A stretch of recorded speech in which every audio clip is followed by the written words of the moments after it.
So we had talked about liquid and solid entropy change. And then we talked about the entropy change of ideal gases, and we had an approximate analysis where the entropy change could be calculated by either of two equations. And it really doesn't matter which equation you use, they'll both yield the same result. You just choose whichever one's easier to use. Now, these are integrated forms of the TDS equations, right? The TDS equations. And that's why there are two, because we had two TDS equations. Here we are. So let's see if PowerPoint, there we go. We'll wake up. Are there any cases where we have isentropic processes? It's kind of what we want, isn't it? What does an isentropic process mean? There's two things you have to have for a process to be isentropic. What are they? Adiabatic reversible. Adiabatic reversible, right? So no heat transfer and a reversible process. Reversible processes sound good because if you're trying to remember what reversible means, just think of it as frictionless. And just remember then that there's other things besides friction that degrade the performance, or in other words, make you pay more at the pump than miles you get down the road. Does that make sense? There's more than just friction that causes that. Think about it this way. What if you had a piston cylinder device? Anybody ever have an engine that had a blown head gasket? That's a leaky piston cylinder device. Do you think that the unrestrained expansion of the gas as it leaked out of the cylinder head got you more miles per gallon or less? Less, obviously, right? Do you see how that's unrestrained expansion of a gas? That is another irreversible thing. And just like friction, it degrades the number of miles per gallon you can get out of your engine. You see? So there's many other irreversibilities besides friction that degrade the performance. In other words, think of it as miles per gallon that you get. So ideally, we want all of our processes to be so-called isentropic. In other words, if I have a piston cylinder device with air and a little bit of gasoline so I can heat up the air, that's the purpose of the gasoline, by the way. There's actually more mass of air in the cylinder than there is gasoline, if you're wondering. Okay. Anyway, if I have some hot air in the piston cylinder device, I want it to be well sealed so it'll push the piston down. So I'd like for that process of the expansion stroke in the engine, I'd like that to be an isentropic process. I don't want there to be any friction on the sidewall with the cylinder wall, between the piston and the rings. I don't want there to be any friction in all the pins leading out of the engine and going toward the transmission. I want it to be as reversible as possible. So I'd also like for it to be isentropic. So isentropic accounts for that irreversible process, but think about it. I also don't want heat loss to occur during the expansion process. You can say, yeah, but I don't want the engine meltdown. Yeah, that's a good point. You don't want the engine to melt. But if we had materials that could go up to higher temperatures, we could operate our engines at high-end temperatures. And what does that suggest from the Carnot cycle? Suggests higher efficiency, right? Because 1 minus TL over pH, if we could increase TH, we could get higher efficiency. In the same way, pardon me, if our piston cylinder devices could operate at higher temperatures, we should be able to get a higher efficiency out of it. So anyway, ideally we'd like for the expansion process, for example, to be isentropic, no heat transfer, and reversible. See, if there's heat loss during expansion, that represents energy that could have gone into pushing the piston down. Instead, it just escaped through the sidewall. Okay? That's not good. That's not what we want. We want that energy, that thermal energy, to go into driving down the piston. So here's the ideal situation. We want the change in entropy between the two states. Let's talk about the expansion stroke. We want that entropy change to be zero. We want it to be adiabatic and reversible. Do you think that they really are? No. But that's what we would like. If we could get that, what would we have? Well, if there were no change in entropy between two states, well then we could move one of these terms to the other side, right? So minus r natural logarithm of the volume ratio. And by the way, this is just one of the two equations that we have, the integrated forms of the TDS equation. So since I don't like negative signs, all I'm going to do is flip V1 and V2. So that takes care of the negative sign. If you know your rules of logarithms, you understand what's going on here. And then, if I just put the constants together, which are R, the gas constant for whatever gas I happen to be dealing with, and the constant volume heat capacity, I can put those together as a multiplier in front of the natural log. But just like I took the -1 and I moved it as an exponent, I can take this multiplier and move it back up into an exponent of the argument on the natural logarithm. Now, it's not real obvious, but we already know that Cp equals Cv plus R, and we know that we've got this thing called K, the ratio of heat capacities. I don't think there is a name other than that for it. And it's just defined as Cp over Cv, and so with just a little bit of algebra, you can show that this exponent, R over Cv, is the same thing as K minus 1. That just makes the equation look a little bit cleaner. And so then finally, realizing that if we take the natural logarithm of something and it equals the natural logarithm of something else, those two somethings, in other words, the arguments, must be the same thing. And so we end up here at this equation. Now, all of this math is fun and exciting and interesting, but here's what you really need. If you have an isentropic process, this is an equation that can describe what's going on. Now, what gas are we talking about? Well, whatever gas is flowing through. Most of the time we're talking about air, because air is it's all around us, so it's easy to use it as a working fluid. Okay? So ideally, this expression would tell us how nozzles and diffusers and compressors and turbines work. That would be ideal, right? Because we would really want all of these things to be reversible and adiabatic. Okay? Now, what are the restrictions on this equation? Well, it won't work for that one because there's heat transfer. One of the requirements is that this be isentropic. Well, that's not isentropic because there's heat loss, you see. Go ahead. That's specific volume, right? Specific. Yes, Okay. those are specific volumes. V1 and V2 are specific volumes. And understand that ideally this equation would relate the inlet properties to the exit properties of the gas as it flows through the device, if the device is isentropic. But the restrictions on this is that, number one, we have to have an ideal gas. Remember, we used the ideal gas law in order to come to the tedious equations we had before. Okay?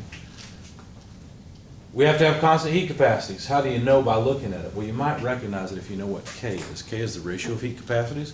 So if we're just using one number, K, then we're talking about a constant heat capacity situation, right? Because otherwise that heat capacity would vary from one state to the next, the inlet to the exit, and we'd have to somehow integrate this instead. And I don't see any hands volunteering to integrate or any excitement in your eyes that you just can't wait to integrate, so we'll avoid that. This is only good for isentropic processes, in other words, adiabatic and reversible. Now go to the back of chapter 7, please. And let's find this equation. What's the page number? You got it there. This is the type. 396? That's what you're looking at. 359. Oh, 359? Yeah, so this was the summary. That's what I'm looking for. 396, I want the summary. Okay. Yeah, 396 is the one we're looking for. Look in the right column, not in the text at the top of the page, but the second half of the page. In the right column, you'll notice that this equation is one of the first equations. There are three there that look a lot like this, that have this form. Well, it turns out if you take, this is called the first isentropic relation, if you take the other integrated form of the TDS equation that involves a pressure ratio instead, and you play the same game, where you move one term to the other side, collect the constants, right? Put the constants as an exponent on the argument. Remember the definition of heat capacity ratio and the fact that Cp equals Cv plus R. You can express the exponent in terms of K, the heat capacity ratio, and you end up with a so-called second isentropic relationship. Now look at those two. What's different between the two? Both of them have a temperature ratio on the left-hand side. What's different? On the right-hand side, one deals with volume and this one deals with pressure. This is the so-called second isentropic relationship. It has the exact same restrictions and will work just as well as the other equation. Of course, it doesn't work when there's heat transfer because that's not an isentropic process. But as long as you have an ideal gas with constant heat capacity, an isentropic process where it's adiabatic and reversible, it's okay. Now, how would you know?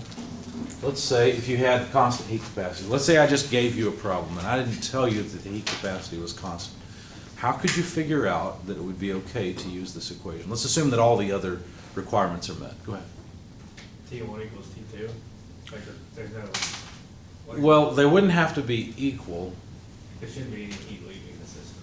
Yeah, but that doesn't mean the temperatures are the same. Right? Think about it. If you have a piston cylinder device and you have a compressed gas that's at a high temperature and it does work expanding the gases, the temperature before and after will be different. In fact, the temperature will go down, not because heat is left, but because work is left. Right? We've got to break this idea that temperature and heat are the same thing. They are not. Okay? And thank you for answering. That's good. But about probably 100% of the class was thinking the same thing, so that's good.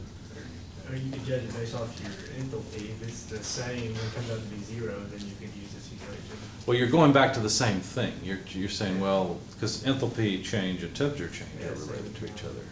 Go ahead. If Q out is 0, does that mean that it can be transferred? Well, if Q out is 0, then there's no entropy transferred out of the system. Because remember, heat carries entropy with it. The key is that you don't experience a large temperature change. That the system doesn't undergo, well, you don't want the temperature at the inlet and the exit to be vastly different. You see, heat capacity depends on temperature.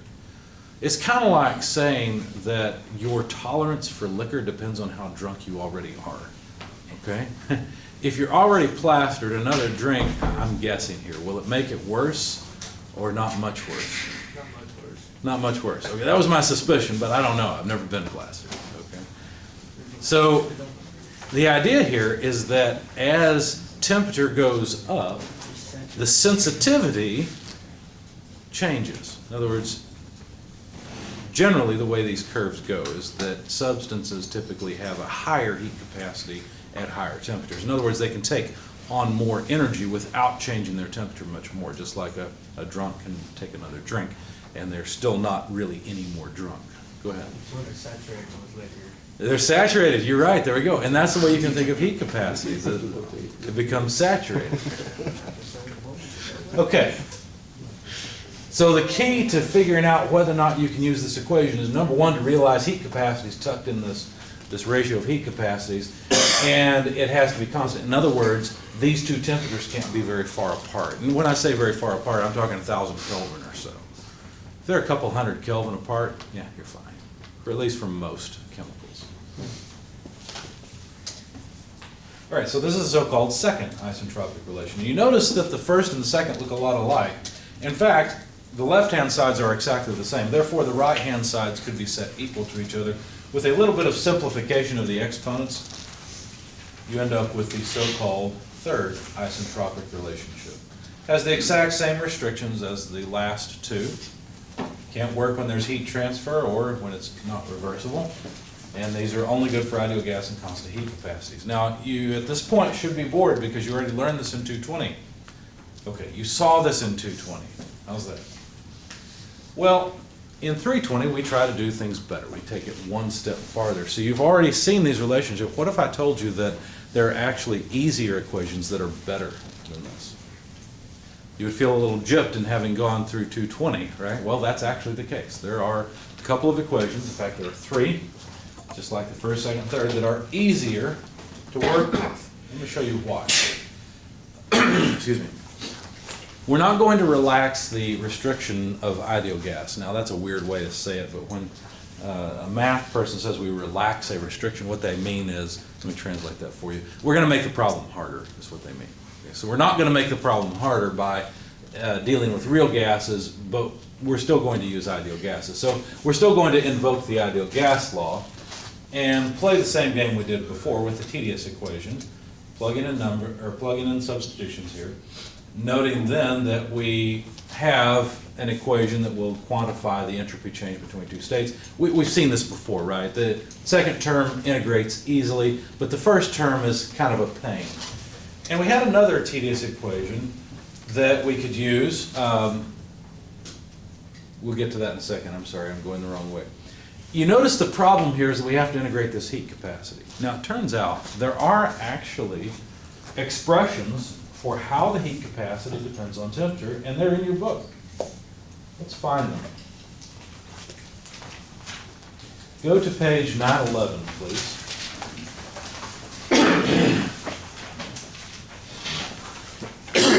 Pardon me. It's in the appendix, page 911.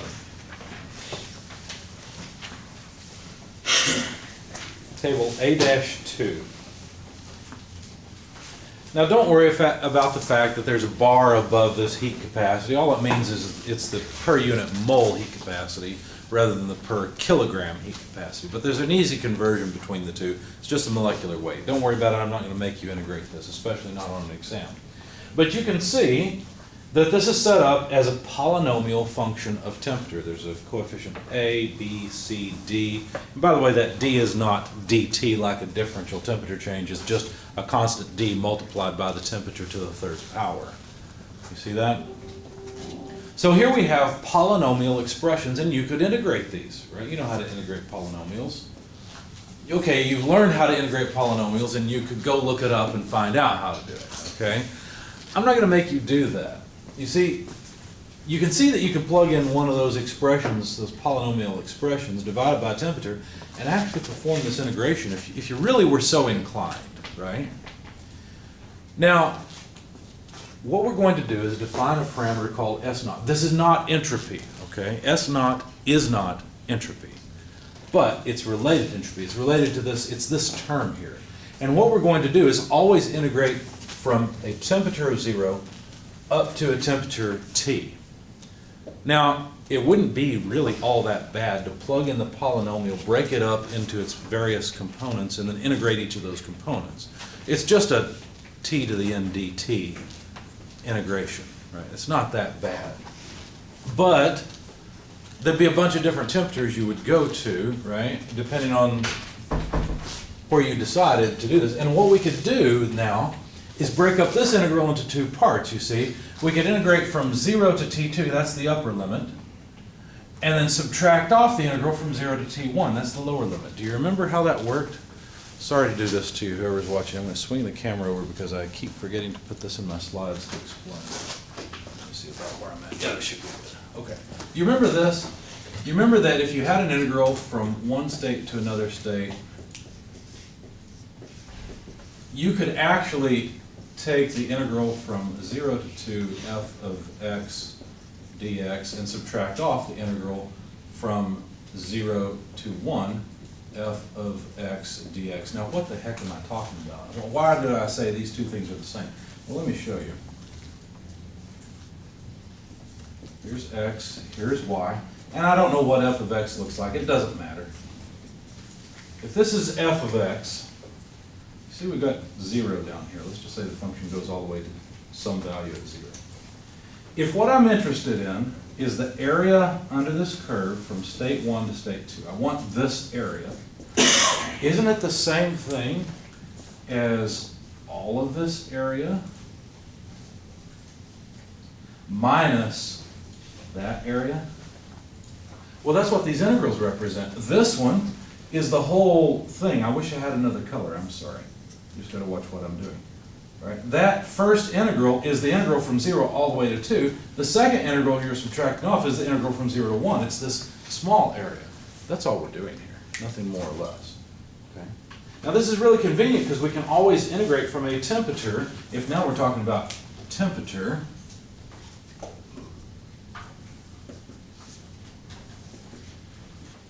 and that's what we want, we can integrate from absolute 0 temperature up to, say, 1 Kelvin, and then to 2, and then to 3, and then to 4, and so on, right? We could spend a lot of time doing all this math and calculating all of the integrals from 0 to various temperatures. As a matter of fact, that's already been done for you.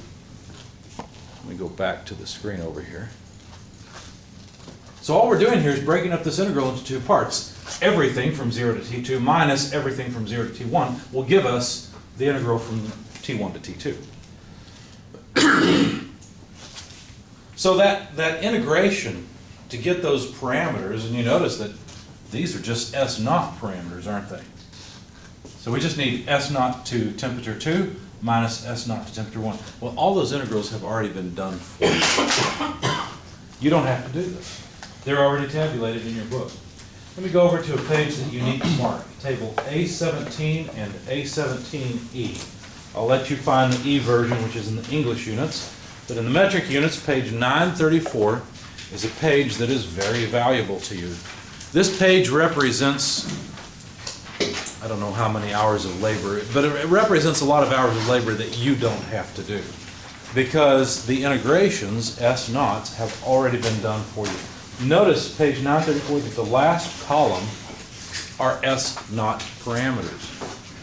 So the integral from 0 Kelvin up to 200 Kelvin for air is right there. It's 1.29559. Everybody see that? And the integral up to higher and higher temperatures are given there. Now, they don't increase by 1 Kelvin at a time or a fraction of a Kelvin at a time, but you could interpolate if you really had to. But this is where we get our S naught parameters, page 934. Here's what you should write at the top of S naught. Thank God I don't have to integrate, right? No, actually what I want you to write down so that you don't forget it near those S naughts is, this is not entropy. You can get at entropy with it, but this is not entropy. Just 3 words, or 4. This is not entropy. That way hopefully you don't go and on your exam when I ask you to calculate an entropy change, you don't just give me the difference in the S naughts. There's this other little piece on the end here, see that? Can't forget that minus R natural logarithm of the pressure ratio. As a matter of fact, you may want to write this equation at the top of the page. It's a good place for it. It's in the back of chapter 7. It's in the summary. But maybe this way you'll realize that the entropy change requires more than just the S naught, just the hard integration pieces. Not really hard as much as they are just a lot of work.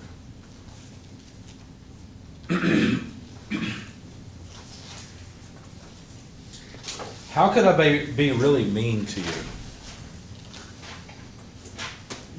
Well, I could say, give me the entropy change of, let's see, what do we not have? I see air, I see nitrogen, oxygen, carbon dioxide, carbon monoxide, hydrogen, water vapor. I could say for argon, give me these S naught parameters.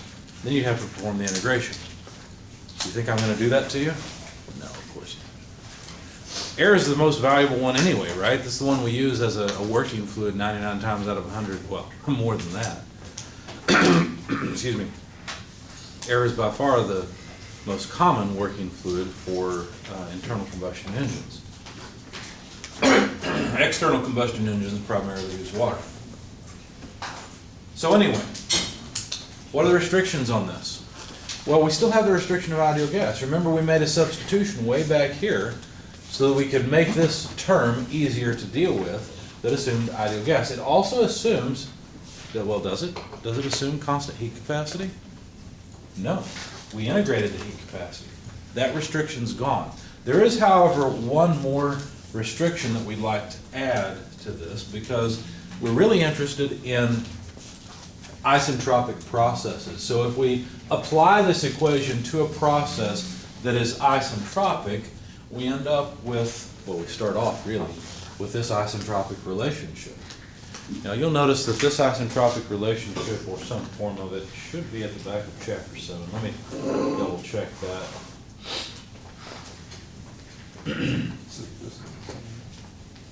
Yeah, the summary is page 396. I am. Thank you. So go to page 397, look at the top of the page. And what you'll notice is you'll see this equation just rearranged, right? S2 naught equals S1 naught plus R natural logarithm P2 over P1. You could call this the first exact isentropic relationship. But there's something else we can do with this. So this isentropic relationship is more precise than the ones we used before because it involves varying heat capacity. But there is something else we can do with this that is also useful. You notice we've got this natural log term here. If we divide S naught, the difference in S naughts by R, we can raise both sides to the power of E. When you do that, on the left-hand side, you just get the argument back from the natural logarithm. On the right-hand side, you have E to the power of whatever was there. Now, if you remember anything about logarithms, when you have a positive exponent, that goes in the numerator. Any negative piece really is in the denominator. So that's all that's been done here. S naught 2 over R is here. S naught 1 over R is in the denominator because of the negative sign. So it's been broken up into two parts.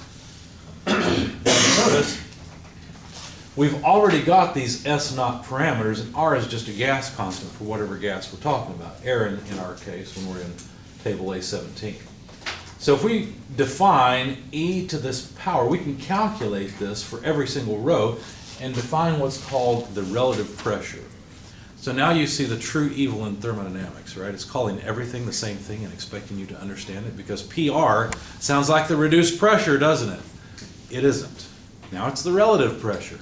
You have to understand from the context, again, what this thing is. So one more note. Let's go back to table A17. You should make similar notes in A17E.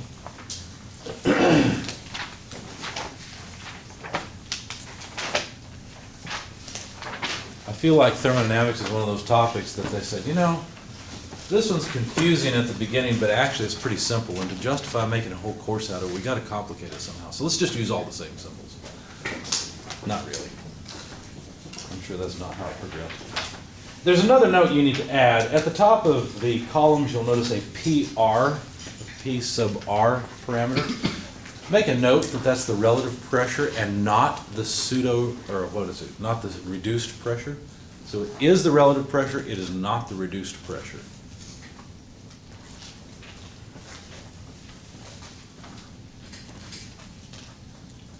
So when we say P sub R in the context of calculating entropy changes, or zero isentropic processes in this case, we're talking about a relative pressure, not a reduced pressure. And it's just a convenient way of not having to hit the button on your calculator, e to the power of this S naught over R exponent. It's just a convenient thing that can be easily tabulated for you. And so now you'll notice that this expression here, that is an isentropic relationship, can be expressed in a form that looks fairly simple. The pressure ratio between the two states is the ratio of the relative pressures. Well, that's pretty convenient. Let's go back to the end of chapter 7. And you'll notice this is what I would call the second exact isentropic relation.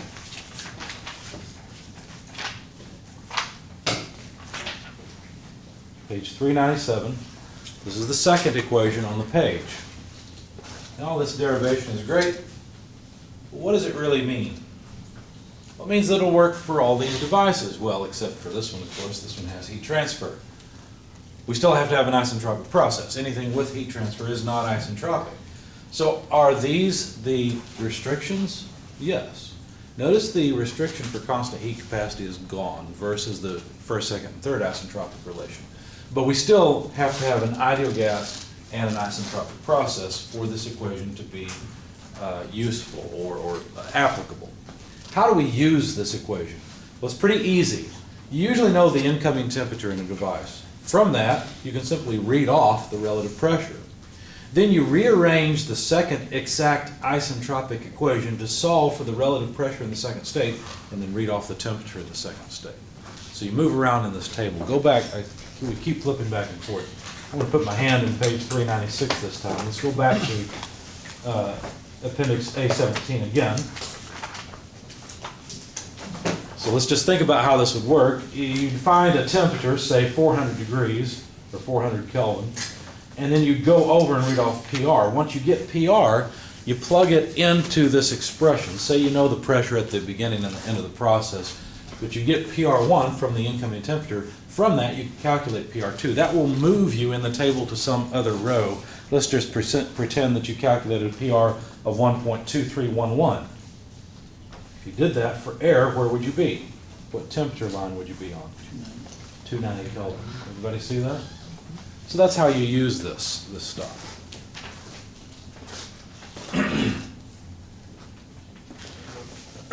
Now, if it's an ideal gas problem, which we've already seen, we've already invoked that, well then, can't we rearrange the ideal gas law between the two states? Because, I mean, the ideal gas law would still apply, right, to relate the first and second state.